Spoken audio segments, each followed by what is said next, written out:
अब बिना स्त्री के पुरुष पैदा होता है, बिना स्त्री के पुरुष पैदा होता है। पुरुष का क्या मतलब है?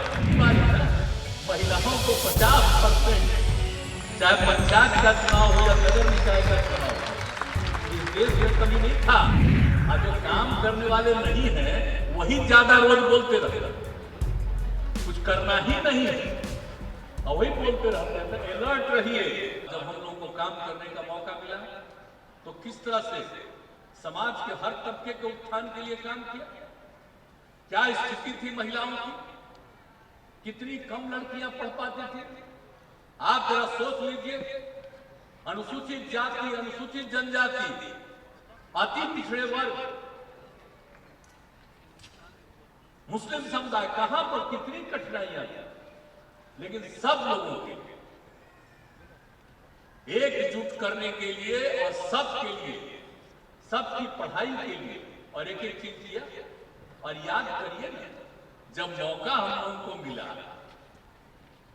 तो हम लोगों ने क्या किया, पहली बार ही ना महिलाओं को 50%, चाहे पंचायत का चुनाव हो या नगर निकाय का चुनाव हो, इस देश में कभी नहीं था।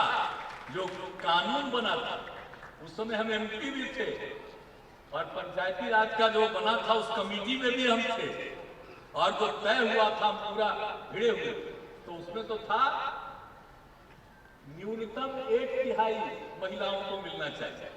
तो जब हम लोगों को मौका मिला तो हमने कहा भाई जो कानून बनवाया गया है उसमें तो न्यूनतम 1/3 का है, वो तो उसको 50% कर देना चाहिए। स्त्री और पुरुष बराबर है। अब बिना स्त्री के पुरुष पैदा होता है, बिना स्त्री के पुरुष पैदा होता है। पुरुष का क्या मतलब है? हम लोग अगर पुरुष है तो कहां पैदा था? मां ने पैदा की, तो इसलिए तो जो स्त्री का है, महिला का है, उसका जो महत्व है, तो उनके लिए जो हम लोगों ने काम किया। और आगे कितना कम पढ़ती थी गरीब तबके के, उनको पढ़ाने का काम, पोशाक की योजना, साइकिल की योजना, यहां तक कि पटना में लड़की कोई साइकिल पर चलती थी। जब हम लोगों ने शुरू किया ये काम 8 के बाद, तो कितना ज्यादा महिलाओं को, लड़कियों को खुशी हुई। और आज कितना हुई। पहले जो कहीं भी हम लोग घूमते थे, क्या हालत था भाई, किस तरह से गरीबी में थे, लड़कियों को, लड़कों को जो देखते थे किस तरह से की स्थिति में, खराब स्थिति में। और आज देखिए, तो जब हम लोग काम कर रहे हैं, एक एक चीज कर रहे हैं, आज जो काम करने वाले नहीं हैं वही ज्यादा रोज बोलते रहते हैं, कुछ करना ही नहीं है और वही बोलते रहते हैं। अलर्ट रहिए। आज जब हम लोग अपने जननायक जयप्रकाश नारायण जी के स्मृति में सारी बात यहाँ पर हम लोग कर रहे हैं, तो आप सोच लीजिए कि इस चीज को भूलना नहीं है। और एक एक काम जो किया गया है, बच्चे बच्चियों के लिए, हर चीज के लिए काम किया। अनुसूचित जाति, अनुसूचित जनजाति के उत्थान के लिए काम किया। पिछड़ों में भी जो ज्यादा पिछड़े थे, और आपको मालूम है ना कि पिछड़ों का आरक्षण जो किया गया 1978 में, तो उस समय तो जो किया गया आप सबको मालूम है।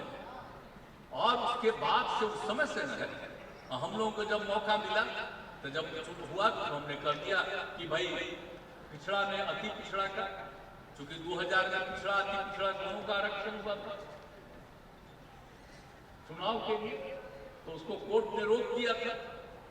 और जब हम लोग आए तो जो कोर्ट का ऑर्डर का कि ठीक है अति पिछड़ा को देना चाहिए, तो हम लोगों ने दिया।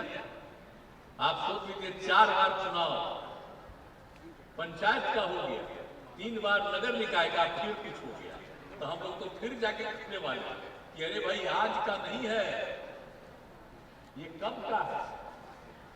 आप समझ रहे हैं कि जब से इस राज्य में सारा काम किया गया, तो इसीलिए सारा सब कुछ हम लोग करते रहे हैं।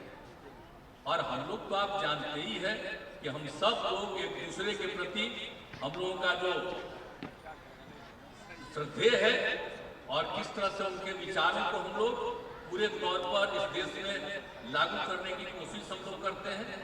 तो इन सब चीजों को जब भी हम लोगों को आगे मौका मिलेगा हम लोग इन सब चीजों को करते रहेंगे। और एक बात तो हम लोग कर देना चाहते हैं, अब इतना ज्यादा हम लोगों ने, अभी तो हमने महिलाओं की बात आपको कही, आप फिर